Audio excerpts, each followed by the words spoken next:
I got 3 of my siblings to pick books for me to read. And they're all different. They're all fun.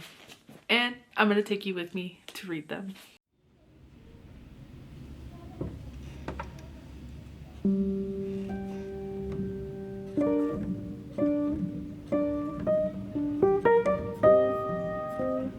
I was thinking about giving her a comic house. Comic book. What's up?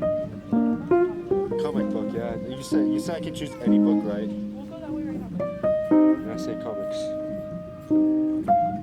But you guys can read it if you guys want. Yeah.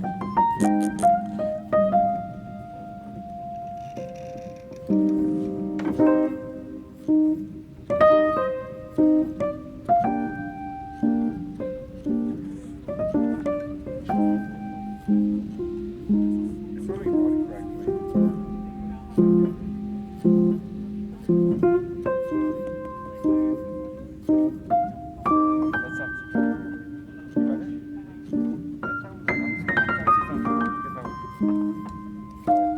So we're getting this one, guys, because my sister didn't want comics. Apparently, people in this world cured everything, and there's an overpopulation in this world, and now people have to kill people, I guess, right?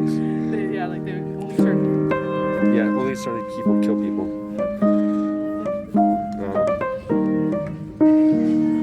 That's a bright book on this thing. Red is really bright.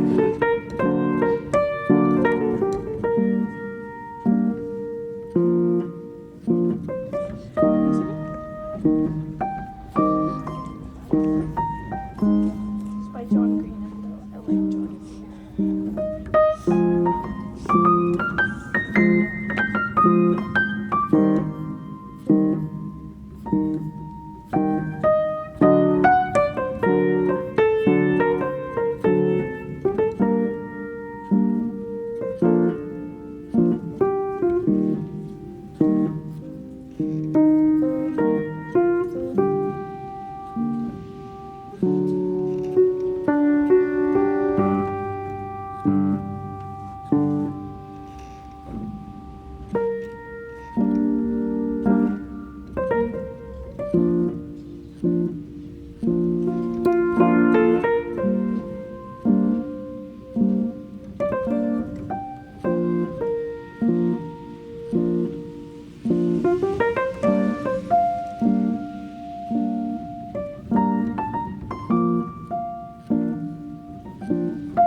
also reading Scythe.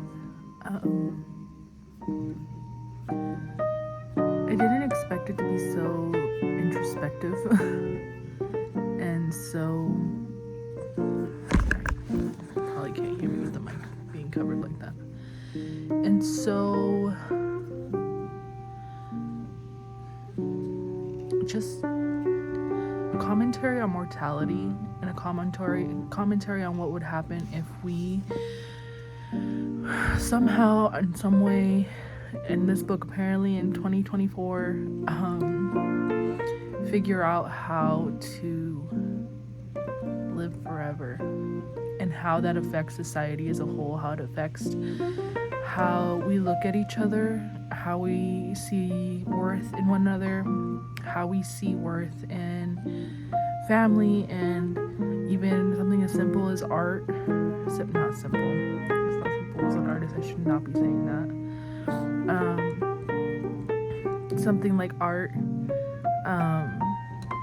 And even I'm assuming at this point he's teaching them how things differ post-mortal and pre-mortal life.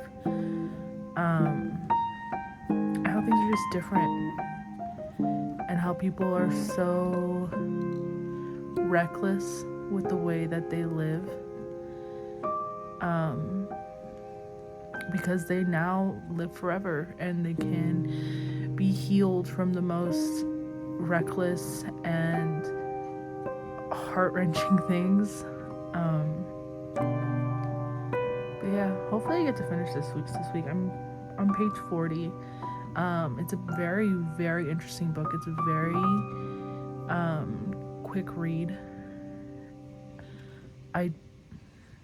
It's not what I expected from this kind of sci-fi book. I wasn't expecting to think so much about how that would affect us as a whole. And I think that's the Scythe's job, is to recognize how these things affect everything and how everyone is equal, and everyone dies, right? At least in the pre-immortal life. They are basically fate.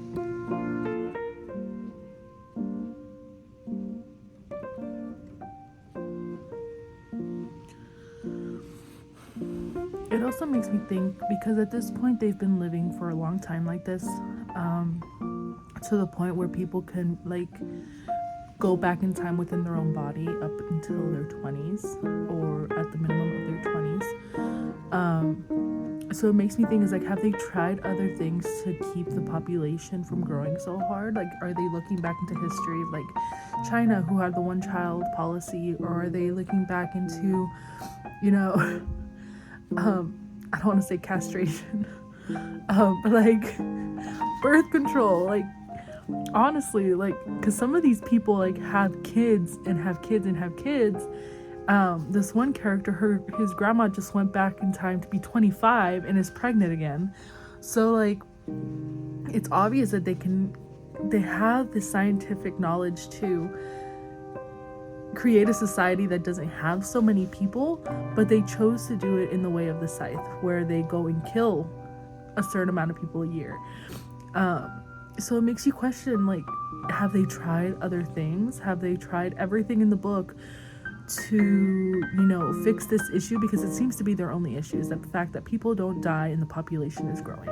And to me, there just seems to be, you know, other options, because I don't think everyone wants to live that long in this world, right? It's a world where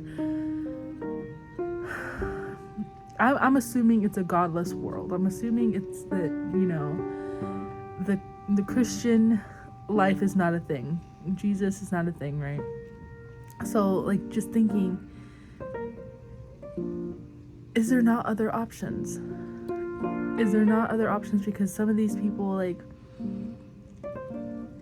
I said, like, some people search for the Scythe, and I'm assuming it's because they no longer want to live hundreds and hundreds and hundreds and hundreds of years. So I don't know.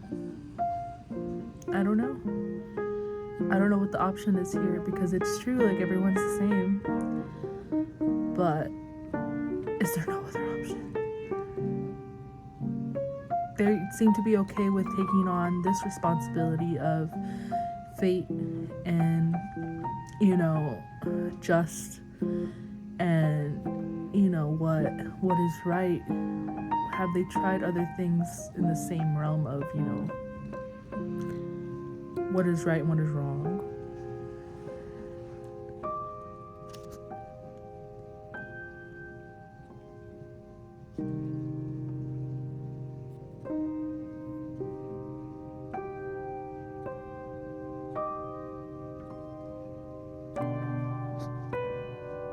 Oh, that sucks.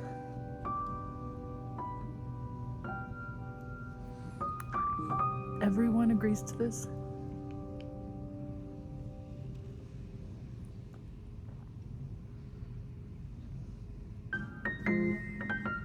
One thing I'm really enjoying about the book is that they have journal entries, because the Scythes are supposed to keep journals after every death. Just kind of relying, kind of just writing down what they're feeling after, because they're supposed to still feel a moral duty to not kill, and they want to make sure that they're not basically becoming murderers and enjoying this, or being numb to the experience that they're living. So these journal entries are really, really interesting, and I think it's part of the book that I'm enjoying the most. I have approximately 30 minutes until my son wakes up. I don't think I'll finish it, but I'm gonna try. Page 359.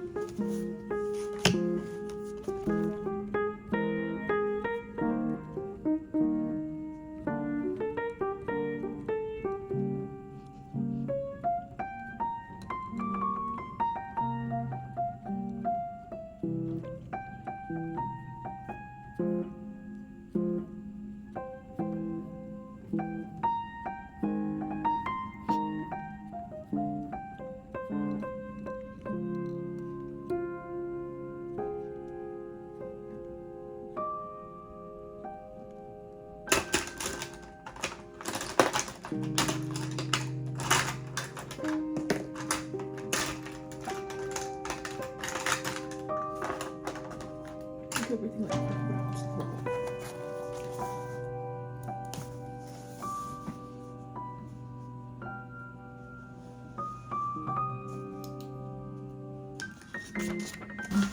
One thing this book's really like calling me attention to, or like making me very aware of, is how quickly history is lost and how quickly people toss away the ugly.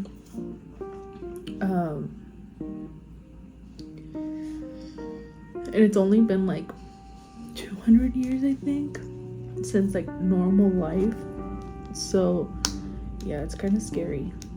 It's kind of scary how they got rid of torture. They got rid of, you know, all these major illnesses and stuff. Something as simple as one of the characters making soup and saying that it's a recipe passed on from generations past. And her grandma used to say that it could heal the flu, or a cold. And she's like, what's a cold? She's like, I don't know, some, you know, deadly disease from the past times. And it's like, it's crazy, but that's how life goes. Like, we move on, we continue on, and we forget, and we push to the side all the ugly, and it's scary. It's scary because we don't want to do that, and we shouldn't. I have a feeling the tension is gonna be good in this book.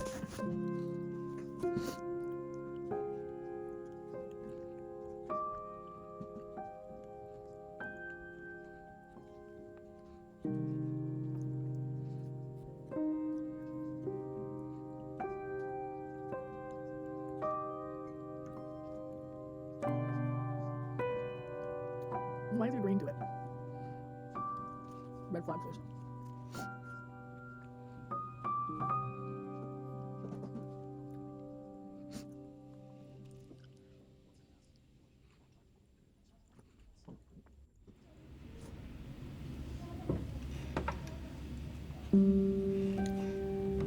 Why is he agreeing to it?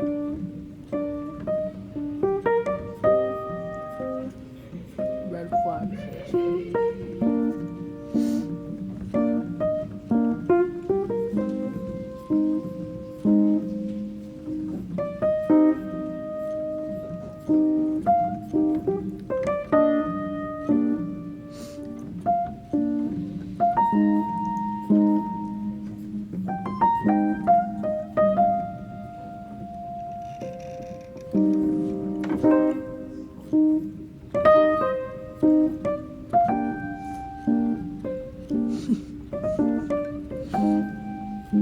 That's not curse, he's just a jerk.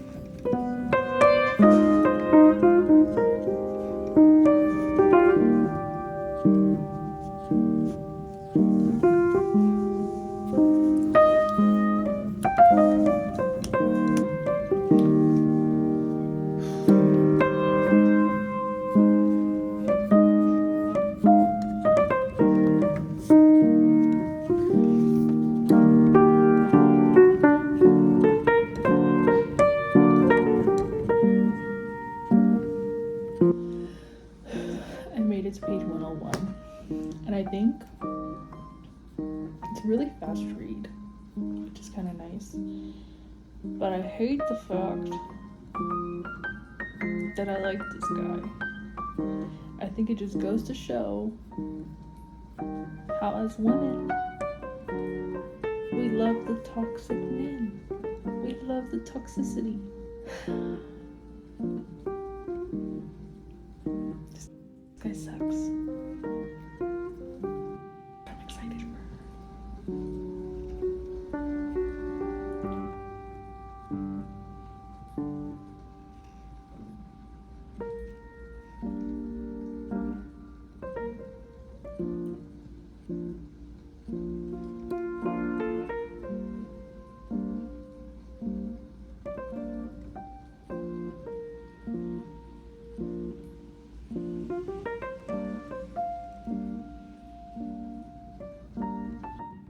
The contact covered Evangeline's flesh with tiny, unwanted bumps as he brought her closer to his side. Same sis, unwanted. I ship the prince and Evangeline's sister.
Never mind, I don't want to ship him with her sister.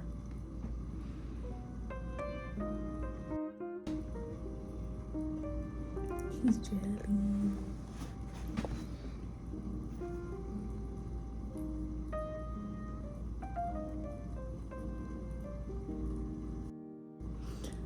This is like Bridgerton. This is fantasy Bridgerton, is what it is.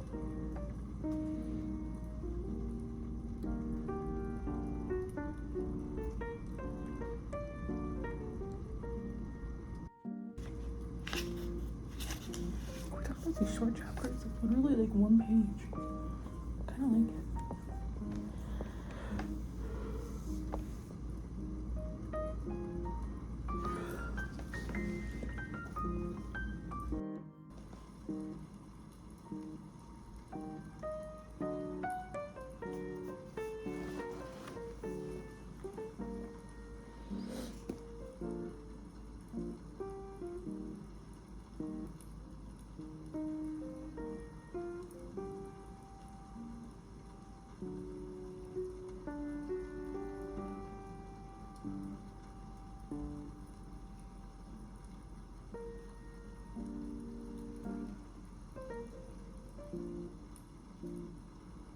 So sad at the sister's bed.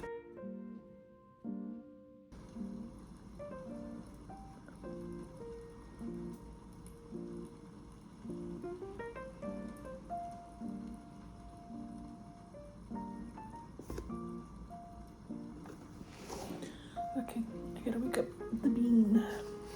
So like you guys saw, the first book that I ended up reading was Turtles All the Way Down by John Green.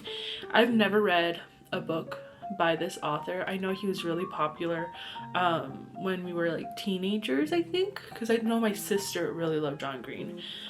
She liked The Fault in Our Stars and all that. And this is actually not the sister that picked this book, but this is my sister Kiara's pick, and she is 19 years old. This is one that she wanted to read, and she likes John Green.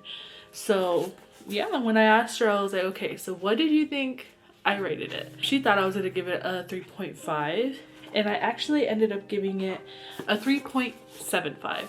I thought it was a lot of fun. She thinks that she has this very specific disease that's going to take her out, and she has these like very specific tics that are self-harming. It really is, not just to her mentally but even physically. And through this book you follow Aza trying to help a friend find his dad. John Green did a really interesting thing by putting this like mystery in the middle of Aza's life to kind of shake up her world a little bit, I think. Because you could have very easily just followed a normal teenage girl's life through the mentality of Aza, who is struggling extremely with these anxieties and fears.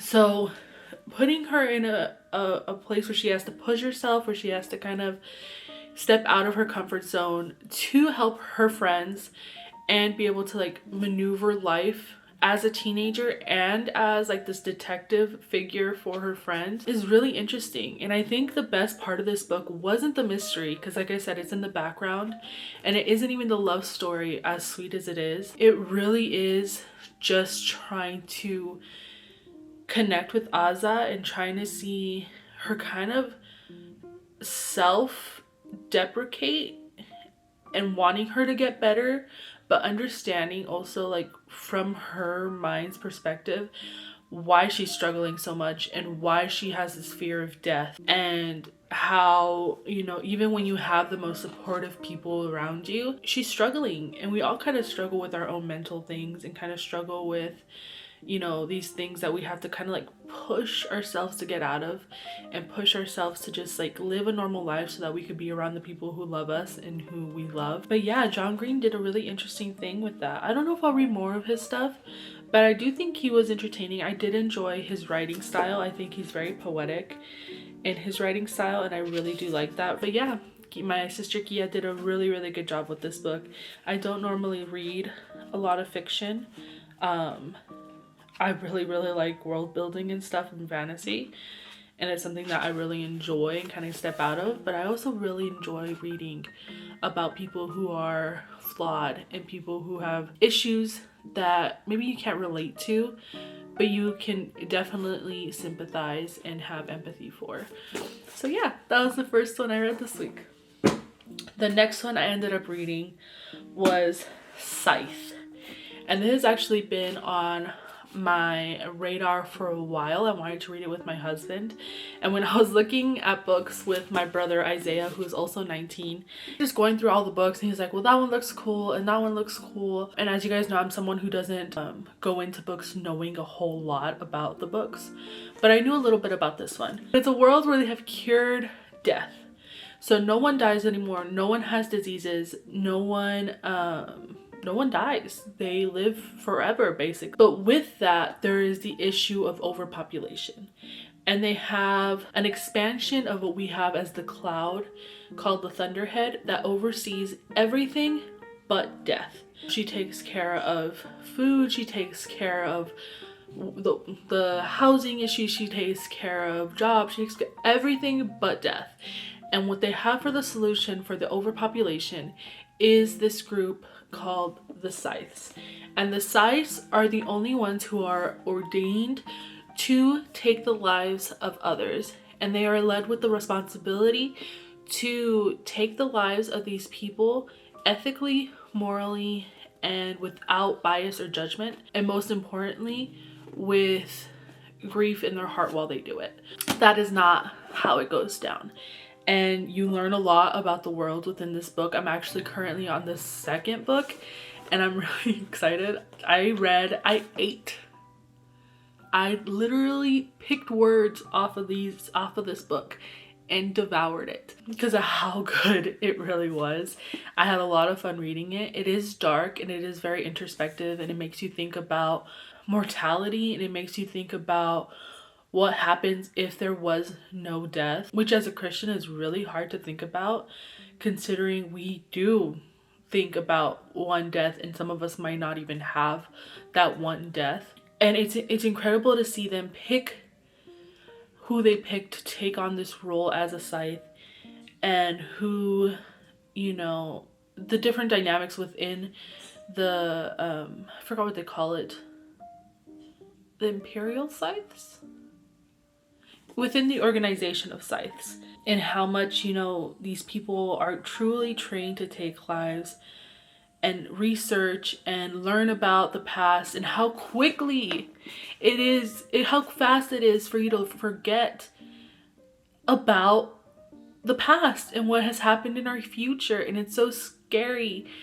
like to the point where like they talk about torture as something that was used and they don't really know what it is, but they knew it was a method to get information, and they mispronounce the word torture, and it's crazy. And they don't know what a cold is, and they don't know, you know, the dynamics of how people really lived or died. And I think it's only like 200 years in the future. I'm pretty sure it's only 200 years in the future. So it's insane. It's insane to think that you have to research things from 200 years ago. But honestly, do you know what happened 200 years ago? Because I don't. Not a whole lot of it anyway. And it's insane. So Scythe, he thought I was going to give it a 3.5 as well. I gave this book a 4.75. 4.75. It is so good, guys. Definitely think that it's a teenager book, like 16 and up, I think, because it is kind of dark. It is dark. I mean, it does revolve around death and the idealization of death and murder and all these things, and what is good and what is bad and what is moral and what is not. But it's beautiful. It's a really good book. Even within like just artificial intelligence, it made me think a lot about the possibilities that are in that, and the good and bad that could come with it as well. Now, my other sister picked this book, and she is 24 years old. She is an extremely intelligent girl, which I didn't think she was gonna pick anything like this. But I think she was really trying to pick something that she knew that I would enjoy. She knows that I like fantasy, and it was really fun watching her like pick out some books. I'll see if she let me put in some footage of her. But yeah, Shania ended up doing a really good job too. And with Shania, she ended up picking something that I didn't think I was gonna read. I see it everywhere. And I didn't expect to have as much fun as I did with this book. And this book is Once Upon a Broken Heart. And I know you've seen this everywhere. I've seen it everywhere. My camera's overheating again. Boo. Stephanie Garber. And I don't think necessarily the world building's the strongest or the story's the strongest, but I really enjoyed the way she writes. And again, this is another book that I just kind of ate up. I literally finished it within 2 days, and I'm on the second one already. But it was a lot of fun to read. And it does keep you guessing with the love story and the love interests. It was kind of predictable, and I'm kind of sad that I predicted a lot of that I did. But I was also, I don't know if it was just the mentality that I was in, where I was just like trying to, you know, figure out what's going on or what. But it was so much fun to read. The way I can explain it is like if her style of writing made you feel like you were in Underland. Like, it was so much fun. But yeah, I ended up giving this a 3.75. But it was fun. It was a lot of fun. Some things really did take me out of the story. But other things, like, I was just eating it up. And it was so funny to like annotate this book too a little bit. Just because some of the things is like, come on, sis. But in this book, I couldn't get my sister to tell me what she thinks I was gonna rate it. My camera's gonna turn off very soon because she's at camp right now. But you follow Eva, and Eva is kind of a quiet girl. She lives a quiet life, and the only thing that she has for her that's exciting is her love life. She has a boyfriend who is sweet to her and kind to her, until one day she finds out that he is marrying her stepsister. And it's like, interesting. So she ends up making a deal with their gods. They're called fates. And the story carries on from there. You find out that the fates aren't someone necessarily that you trust. Because in the end, the deal ends up in their favor and not in yours. I got this book a 3.75. I wasn't able to get what she thought I was gonna rate it. We'll see if I do. I'll put it somewhere right there. But it was a lot of fun, and I've never bought a physical copy and a Kindle copy in my life, but I did for this one because I was just having so much fun reading it. It is immersive within the world. It's just fun. It was a fun read. The characters are fun, they're funny, they're quirky. Definitely not perfect, but I love the hopeful spirit that Ava gave to the story. That was the 3 books my siblings picked for me. It was so much fun doing this. They picked 3 different completely different books, and it got me out of my comfort zone. I think it was great. Thank you guys for watching. I hope you guys enjoyed. I hope you guys pick up one of these books or all 3 of these books. I do recommend. And yeah, we'll see you guys next time.